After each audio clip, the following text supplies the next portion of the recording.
नमस्ते, मैं श्रीमती पूर्णिमा तिवारी आज आप लोगों को M.Ed सेकेंड सेम का पेपर नंबर 3 रिसर्च मेथोडोलॉजी का इंटरव्यू पढ़ा रही हूँ। इसमें हम लोग देखते हैं जनरल मीनिंग ऑफ इंटरव्यू कि इंटरव्यू का जो जनरल मीनिंग है वो क्या होता है। Made of the two English word या दो इंग्लिश वर्डों से बना हुआ है। Inter plus view equal to interview. Interview का इसका मतलब यहाँ पे ये हुआ कि इंटर मतलब होता है आंतरिक या भीतर, और व्यू मतलब देखना या दर्शन करना, मतलब ये अंतर्दर्शन या भीतर देखना हुआ। Meaning of interview in social science research, हम लोग ये देखते हैं कि सोशल साइंस रिसर्च में इंटरव्यू के जो मतलब है वो क्या होता है। इंटरव्यू का जो मतलब है सोशल साइंस रिसर्च में यहाँ पे ये होता है कि आंतरिक तथ्यों को जानना, आंतरिक तथ्यों को जानने की ये क्रिया होती है, या फिर हम लोग ये बोल सकते हैं कि नियोजित ढंग से कुछ तथ्यों या घटनाओं की आंतरिक विशेषताओं को ज्ञात करके उनके बीच पाए जाने वाले कार्य कारण संबंध को ज्ञात करना ही इंटरव्यू कहलाता है। अब हम लोग देखते हैं इसमें general characteristic of interview. General characteristic में हम लोग देखते हैं कि ये हम लोग इसको ये बता सकते हैं कि इसमें दो या दो से ज़्यादा इसमें व्यक्ति शामिल होते हैं, या एक फेस टू फेस संबंध, मतलब सामने आमने सामने की जो प्रक्रिया होती है, आमने सामने का जो एक संबंध होता है, और यह एक इंट्रैक्शंस होता है इसमें, मतलब इसमें अंत प्रक्रिया होती है। स्पेसिफिक ऑब्जेक्टिव, इसका जो विशिष्ट उद्देश्य है, यह कुछ विशिष्ट उद्देश्यों को अपने आप में समेटे हुए रहता है। डेटा कलेक्शन, इसमें आंकड़ों का संग्रहण भी किया जाता है। Main objective of the interview, interview का कुछ मुख्य उद्देश्य भी होते हैं, जैसे to formulate new hypothesis with the help of the views and feelings, मतलब हम लोग जो भी देख रहे हैं या जो भी महसूस कर रहे हैं उसके आधार पर हम लोग कुछ नए हाइपोथेसिस की फॉर्मुलेशन करते हैं। नेक्स्ट इसमें होता है collection of primary data related to both internal and external aspect of the interview. Interview का जो बाहरी या आंतरिक जो भी हम लोग रूप से उसका देख रहे हैं, उसमें कुछ जो पा रहे हैं कि उसमें क्या हमको मिल रहा है, उसका हम लोग इंटरप्रिटेशन कर रहे हैं, उसका डेटा देख रहे हैं, तो उससे हमको प्राइमरी डेटा कलेक्शन में बहुत ही सहायता मिलती है। Knowledge of quantitative facts, knowledge of qualitative facts, qualitative facts के हमको यहाँ पे बहुत सारी जानकारी मिलती है। जैसे इसमें सोशल कैरेक्टरिस्टिक्स जो होते हैं वो values, role, behaviour, model, interest या बिलीफ होती है, जिसका हम लोग माप नहीं सकते, जिसका मापन नहीं कर सकते हैं, किसी भी दूसरे प्रकार से मापन नहीं कर सकते हैं।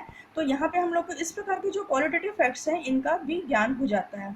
तो उससे एक opportunity for observation, synonym of observation, हम लोग यहाँ पे देखते हैं कि ऑब्जर्वेशन मतलब अवलोकन के जो अपॉर्चुनिटीज जो अवसर मिलते हैं उनको हम लोग यहाँ पे देखते हैं। सिनोनिम ऑफ ऑब्जर्वेशन मतलब अवलोकन के पर्याय के रूप में। नेक्स्ट इसमें है type of techniques of interviews. तो इंटरव्यू को हम लोग टाइप एंड टेक्निक्स में हम लोग देखते हैं कि कितने प्रकार हमारे पास में है। 1 2 3 4 5 टाइप्स हमको यहाँ पे मिलते हैं। जैसे है पहला वो है on the basis of classification, इसमें हमको मिलता है इसके टाइप्स क्या हो सकते हैं। नेक्स्ट है on the basis of study techniques, इसमें हम लोग देखते हैं कि स्टडी टेक्निक्स कौन कौन सी हो सकती है, जैसे स्ट्रक्चर्ड हो सकती है और अनस्ट्रक्चर्ड हो सकती है।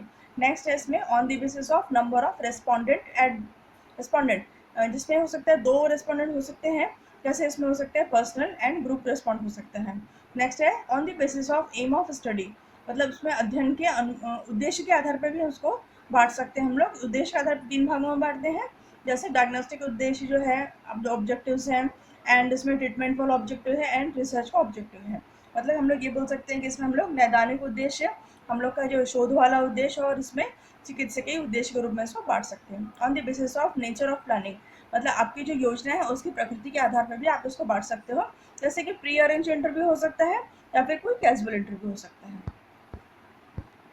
नेक्स्ट इसमें on the basis of study techniques, सबसे पहले हम लोग देखते हैं कि स्टडी टेक्निक के बेसिस पे हम लोग इसको किस प्रकार से बांटते हैं। स्ट्रक्चर्ड और फॉर्मल इंटरव्यू, मतलब ऐसा इंटरव्यू जिसको हम लोग पहले से संरचित करके रखे हों, या पहले से एक फॉर्मल क्वेश्चंस कुछ उसके तैयार करके रखे हों और उसके बेसिस पे हम लोग इंटरव्यू ले रहे हैं। नेक्स्ट है अनस्ट्रक्चर्ड और इनफॉर्मल, मतलब कि ऐसा इंटरव्यू जिसको हम लोग तात्कालिक रूप से उसको अरेंज कर रहे हैं, उसका जो अरेंजमेंट है तुरंत का तुरंत कर रहे हैं, या फिर उसमें हम लोग इनफॉर्मल है, मतलब उसमें जो भी क्वेश्चन उस समय के तात्कालिक मुद्दों से संबंधित है उन क्वेश्चन को हमने शामिल किया है। फोकस्ड इंटरव्यू, फोकस्ड इंटरव्यू मतलब ऐसा इंटरव्यू जिसमें आपने पूरा तरीके से ध्यान केंद्रित करके किया हो, इसको हम लोग बोलते हैं प्री डिफाइंड सब्जेक्ट इसमें होते हैं, जिसको आप पहले से जानते हो कि इसमें हमको किस चीज़ पर फोकस करना है और उसके बेसिस पे आप इंटरव्यू लेते हो। क्लिनिकल इंटरव्यू, इसको हम लोग बोलते हैं नैदानिक साक्षात्कार, इसमें हम लोग जानते हैं कि एक्सपीरियंस ऑफ इंटरव्यू, इंटरव्यू जो है मतलब जो जिसका हम लोग इंटरव्यू ले रहे हैं उसके कुछ नैदानिक जो साक्षात्कार ले रहे हैं, नैदानिक जो उसके पूर्व की जो एक्सपीरियंस है उसके बेसिस पे उसका साक्षात्कार लेते हैं। नॉन डायरेक्टिव इंटरव्यू, इसका मतलब ये हुआ कि अनिर्देशित साक्षात्कार, ऐसा साक्षात्कार जिसका पहले से आपने कुछ भी प्लान नहीं बनाया था, जिसका पहले से आपने कुछ भी संरचना को नहीं बनाया था और वो अचानक से आपने उसको डिफाइन किया है, अचानक से आपने उसको डायरेक्ट किया है। तो इस प्रकार के जो इंटरव्यू होते हैं उनको हम लोग बोलते हैं कि नॉन डायरेक्टिव इंटरव्यूज हैं। रिपीटेटिव इंटरव्यूज, ऐसे इंटरव्यू जिनका बार बार आपको रिपीटेशन करना पड़ रहा हो या जिसकी बार बार आवश्यकता होती है, उनको हम लोग बोलते हैं repetitive interview. On the basis of number of respondent, जो भी आपके रेस्पोंडेंट हैं वो पर्सनल हो सकते हैं या ग्रुप में भी हो सकते हैं, उनके बेसिस पे हम लोग जो इंटरव्यू लेते हैं उनको बोलते हैं हम लोग on the basis of number of respondent. ये दो प्रकार के होते हैं, personal interview and group interview. Personal interview होता है based in class as one on one connection format. इसको हम लोग ये बोल सकते हैं कि पर्सनल इंटरव्यू में आप किसी भी व्यक्ति का उसका खुद का मतलब उस एक पर्सनैलिटी का ही आप इंटरव्यू लेते हो। एंड ग्रुप इंटरव्यू में आप बहुत सारे लोगों का इंटरव्यू एक साथ लेते हैं, किसी भी चीज़ में चर्चा या डिस्कशन होता है और साथ में इंटरव्यू होता है। On the basis of aim of study, हम लोग देखते हैं कि एम ऑफ स्टडी मतलब कि अध्ययन के उद्देश्य के आधार पर हम लोग किस प्रकार से इंटरव्यू करते हैं। तो ये यहाँ पे है 3 उद्देश्य हैं, मतलब 3 प्रकार हैं यहाँ पे। जैसे फर्स्ट है डायग्नोस्टिक इंटरव्यू, सेकेंड है ट्रीटमेंट वाला इंटरव्यू, थर्ड है रिसर्च इंटरव्यू। फर्स्ट डायग्नोस्टिक मतलब होता है नैदानिक वाला interview. To diagnose the reason of critical social problem commonly use for the broad survey, अगर हम लोग कोई भी ब्रॉड सर्वे कर रहे हैं तो कुछ आपका उस समय का पर्टिकुलर जो सोशल प्रॉब्लम चल रहा है उसके बारे में हम लोग उस इंटरव्यू को अरेंज करते हैं। ट्रीटमेंट वाला इंटरव्यू, इसमें यदि आप कुछ भी चीज़ का जो ट्रीटमेंट है उसका सजेशन हो सकता है, उसका ओवरकम सोशल प्रॉब्लम्स के ऊपर उसका क्या प्रभाव पड़ रहा है, इस प्रकार के जो इंटरव्यूज हैं हम लोग ट्रीटमेंट वाले इंटरव्यू बोलते हैं। रिसर्च इंटरव्यू, इसमें रिसर्च की जो हाइपोथेसिस है या आपने पर्टिकुलर रिसर्च में क्या किया है उसके बेसिस पर जो इंटरव्यू होता है उसको हम लोग रिसर्च इंटरव्यू बोलते हैं। नेक्स्ट है on the basis of nature of planning, planning मतलब आपकी जो योजना है उसकी प्रकृति के आधार पर होने वाला इंटरव्यू। वो 2 प्रकार का होता है, प्री अरेंज इंटरव्यू हो सकता है और कैजुअल इंटरव्यू भी हो सकता है। प्री अरेंज इंटरव्यू में हम लोग प्लान्ड एंड इसको सिस्टमेटिक होता है, मतलब वो पहले से हम लोग उसकी प्लानिंग बनाते हैं और एक उसकी रूपरेखा तैयार रखते हैं। और casual interview not fixed interviews रहते हैं, टाइम और प्लेस उसमें कुछ भी फिक्स नहीं रहता है। जैसे कि एग्जाम्पल के तौर पर हम लोग देख सकते हैं कि election opinion and polls. Step in process of interview, preparation of the interview को हम लोग प्रिपरेशन करने के लिए कुछ प्रोसेस हम लोग उसमें करते हैं जो इस प्रकार से हैं। फुल नॉलेज ऑफ प्रॉब्लम का आपका पूरा ज्ञान होना चाहिए। कंस्ट्रक्शन ऑफ आपका इंटरव्यू गाइड का कंस्ट्रक्शन आपके पास में या गाइड यूटिलिटी का कंस्ट्रक्शन आपका होना चाहिए। Uniformity in study for all होना चाहिए, मतलब कि जिस भी चीज़ का आप इंटरव्यू कर रहे हैं उस चीज़ की अध्ययन का आपको पूर्ण ज्ञान होना चाहिए। लेस चांस ऑफ फॉरगेटिंग, आपके जो भूलने के जो चांसेस है वो बहुत ही कम होने चाहिए। Keep strict to the topic, आपको टॉपिक से भटकना नहीं चाहिए, हमेशा टॉपिक में ही रहना चाहिए। मेंटेन कंटिन्यूटी, आपको कंटिन्यूटी को मेंटेन करना है, मतलब आप जिस बारे में प्रश्न पूछ रहे हैं उस प्रश्न से भटक के किसी और प्रश्न में आपको नहीं जाना है, आपको अपने प्रश्न में ही रहना है। सेलेक्शन ऑफ इंटरव्यूज मतलब जिसका आप इंटरव्यू लेना चाहते हैं उनका आपको पहले से सिलेक्शन करके रखना चाहिए। They must be relevant to the subject and expert, और वे किससे रिलेटेड होने चाहिए, वो जो जिसका हम लोग इंटरव्यू लेना चाह रहे हैं वो उस पर्टिकुलर सब्जेक्ट से या उस पर्टिकुलर एक्सपर्ट मतलब उस पर्टिकुलर विषय के जो विशेषज्ञ हैं उन लोगों में से कोई होना चाहिए। To know about the interviews मतलब जिसका हम लोग इंटरव्यू ले रहे हैं उसके बारे में आपको कुछ जानकारी भी होना चाहिए, उनका जनरल बैकग्राउंड आपको पता होना चाहिए, उनके थॉट्स आपको पता होना चाहिए और उनका जो नेचर वो किस प्रकार का ये आपको जानकारी होनी चाहिए। Determine proper time and place as per suitability of the interview so that time money energy can be save, यदि आप प्रॉपर तरीके से इसका प्लानिंग करते हैं इंटरव्यू का टाइम और मनी सभी चीज़ का इसमें सेव होता है और आप अपने इंटरव्यू को अच्छी तरीके से ले पाते हैं।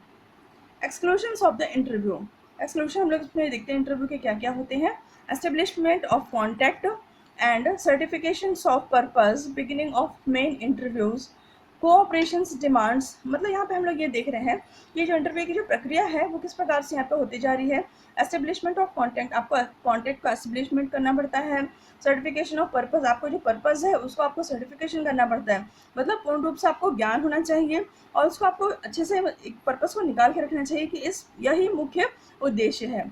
बिगिनिंग ऑफ मेन इंटरव्यू कभी भी आपको स्टार्ट करना है तो उसके लिए आपको गो ऑपरेशन डिमांड होनी चाहिए, जर्नल पर्सनल इंफॉर्मेशन होनी चाहिए जैसे कि name, age etcetera, claim, cautions and confidence behaviour आपको पता होना चाहिए, give full chance of speak, और सामने वाले को आपको हमेशा बोलने का पूरा पूरा अवसर देना चाहिए, no sharing of others experiences, किसी भी अदर एक्सपीरियंस को, किसी भी दूसरे अनुभव को उस वक्त आपको शेयर नहीं करना चाहिए, लॉजिकल सीक्वेंस ऑफ क्वेश्चंस होने चाहिए, इजी लैंग्वेज ऑफ क्वेश्चंस होने चाहिए, क्लियर होने चाहिए एंड स्ट्रेट क्वेश्चन होने चाहिए, new questions after completion of previous, कभी भी एक प्रश्न खत्म होने के बाद ही दूसरे प्रश्न को यहाँ पे शुरुआत करनी चाहिए, नो कंपल्शन ऑफ आंसर, कभी भी आपको उत्तरों के लिए उन्हें कंपल्शन नहीं करना चाहिए कि आप अपना उत्तर इसमें दे ही। नेक्स्ट है इसमें controlling and directing of interview, interview को हमेशा आपको कंट्रोलिंग एंड डायरेक्टिंग करने का साथ में एक हुनर होना चाहिए कि किस वक्त आपको रुकना है, किस वक्त आपको पूछना है, उनके हमेशा जो इंटरव्यू ले रहे हैं जिनका, उनके मूड के अनुसार, उनके थॉट के अनुसार आपको इंटरव्यू लेना चाहिए। Closing of the interview, interview को क्लोज करने का भी एक तरीका होता है, जैसे केयरफुल आपको डिमांड डीलिंग करना चाहिए विथ अबाउट द सब्जेक्ट, कोई भी जो सब्जेक्ट का आप इंटरव्यू ले रहे हैं पर्टिकुलर उसमें आपको केयरफुल डीलिंग करनी चाहिए इन्फॉर्मेशन की, and stop interview in case of fatigue, यदि कभी भी फटिक हो रहा है तो इंटरव्यू को वहीं बंद कर देना चाहिए। Closing with acknowledgement and thanks, हमेशा इंटरव्यू को क्लोज करते समय एक्नॉलेजमेंट एंड थैंक्स देना ही चाहिए। रिगार्डिंग रिकॉर्डिंग और रिपोर्टिंग, लास्ट इसमें आता है कि आपको पूरे इंटरव्यू की या तो एक रिपोर्टिंग बनानी है या फिर उसको रिकॉर्डिंग करके रख लेना चाहिए और बाद में उसकी रिपोर्टिंग बनानी चाहिए। Essential conditions for the successful interview, किसी भी सक्सेसफुल इंटरव्यू के लिए कुछ एसेंशियल कंडीशंस हैं। नंबर 1 है डिज़ाइन ऑफ स्टडी, मतलब आपने यहाँ पे जो भी अपना स्टडी कर रहे हैं उसको आपको डिज़ाइन तैयार करके रखना चाहिए। आर्ट ऑफ इंटरव्यूइंग, आपको साक्षात्कार का एक कला है साक्षात्कार, उसका आपको पता होना चाहिए। एनवायरनमेंट ऑफ इंटरव्यू, इंटरव्यू साक्षात्कार का जो आपके पास जो वातावरण है एक, वो आपको अच्छी तरीके से पता होना चाहिए और उसको वैसा एक वातावरण साक्षात्कार के लिए बना के रखना चाहिए।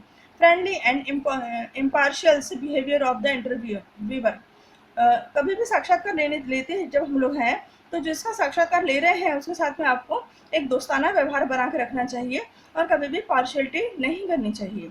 नॉलेज ऑफ क्वेश्चंस, आपको प्रश्नों का सही प्रकार से ज्ञान होना चाहिए। एंजियस एंड हैप्पी, आपको चिंता तो होनी चाहिए कि हमारे जो प्रश्न है वो सुटेबल है कि नहीं, वो रिलीवेंट है कि नहीं, लेकिन साथ ही आपको खुश भी रहना चाहिए। राइटिंग ऑफ रिपोर्ट, लास्ट में आपको एक रिपोर्ट बनानी चाहिए अपने इंटरव्यू की। इम्पॉर्टेंस ऑफ इंटरव्यू टेक्निक, अब हम लोग देखते हैं कि इंटरव्यू टेक्निक की कुछ इंपॉर्टेंस भी हैं, जैसे collection of all type of information, इसमें हम लोग सभी प्रकार की इंफॉर्मेशन को कलेक्शन हो जाता है आपका। प्राइमरी डेटा का कलेक्शन हो जाता है। स्टडी ऑफ पास्ट फिनोमिना, जो पूर्व में घटनाएं हो चुकी हैं उनका भी आपको एक अध्ययन मिल जाता है। Past incident can be also be studied, for example accident, जिस प्रकार से किसी के साथ में पूर्व में कुछ घटना हुई है या कुछ एक्सीडेंट वगैरह हुआ है तो उसका भी हमको यहाँ पे अध्ययन कर लेना चाहिए। कैपेबिलिटी ऑफ वेरिफिकेशन, और लास्ट में आपके पास में एक क्षमता होनी चाहिए वेरिफिकेशन करने की, सत्यापित करने की एक क्षमता होनी चाहिए। अर्थात आपको इस प्रकार से प्रश्न पूछने चाहिए कि आप उन घटनाओं का या उन प्रश्नों का एक अच्छे प्रकार से सत्यापन भी कर सकें। लिमिटेशन ऑफ इंटरव्यू, कुछ लिमिटेशन भी है इंटरव्यूज़ के इस प्रकार से, जैसे इंडिविजुअल वाइज्ड, आपको अपने खुद के व्यक्तित्व के जो पूर्वाग्रह है उनसे आपको ग्रसित नहीं होना चाहिए। डिपेंडेंस ऑफ मेमोरी, आपकी जो मेमोरी है उस पर ही इंटरव्यू आधारित होता है, इसलिए यहाँ पे आपकी मेमोरी बहुत ही अच्छी होनी चाहिए। कॉस्टली टेक्निक, ये टेक्निक थोड़ी सी कॉस्टली है, यह इसकी लिमिटेशंस है। And thank you.